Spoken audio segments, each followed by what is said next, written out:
Lagi bang nagba-brown out sa bahay nyo? Yung tipong laging may bagyo kasi mga Madam Insert kaya lagi tayo nawawalan ng ilaw. Ito nga po pala mga Madam Insert, highly recommended ko sa inyong bilhin nyo na mga mi.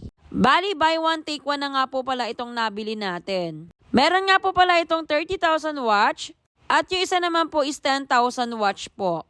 Pang matagalang gamitin talaga to mga mimasong. And syempre mga mimasong, makakatipid din kayo mga mimasong, lalo na po pwede nyo siyang buksan sa evening.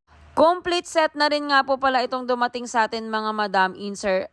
At kita nyo naman nung in-unbox ko mga Madam Insert, wala talaga siyang damage. O diba, napakabait ni seller natin mga Madam Insert. Kaya sa mga gustong mag-checkout dyan guys ng ating solar light, ilalagay ko nga po pala ito sa ating yellow basket po. Bali mga mi, masang ito nga po palang in-unbox ko ng isa is 10,000 watch lang po siya mga mi. Pero guys, pang matagalan siyang gamitin mga Madam Insert. And then syempre guys, ipapakita ko nga po pala sa inyo kung paano na din siya i-assemble din mga mimasong. Pwede nyo nga po pala yan i-automatic mga Madam Insert. Para pagdating ng gabi mga Madam Insert, kusa siyang mag-o-open. Pag nagliwanag naman din po siya, kusa siyang mag-o-off. Para mag-charge na din siya mga Madam Insert. Bali ito na nga mga Madam Insert, nag-assemble na nga po pala ako sa pagkabit ng ating solar light mga Madam Insert.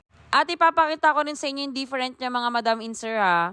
So bali nagpatay na nga po pala ako ng ilaw dito mga Madam Insert at ibubuksan natin tong ating solar light. O diba guys, napakaliwanag niya. Bali yung 30,000 watch mga Madam Insert, nilagay ko siya dito sa aming terrace mga mimasong. At itong 10,000 watch mga Madam Insert, nilagay ko siya dito sa aming labas mga mi. Kaya ano pang inaantay nyo, mag-checkout na kayo.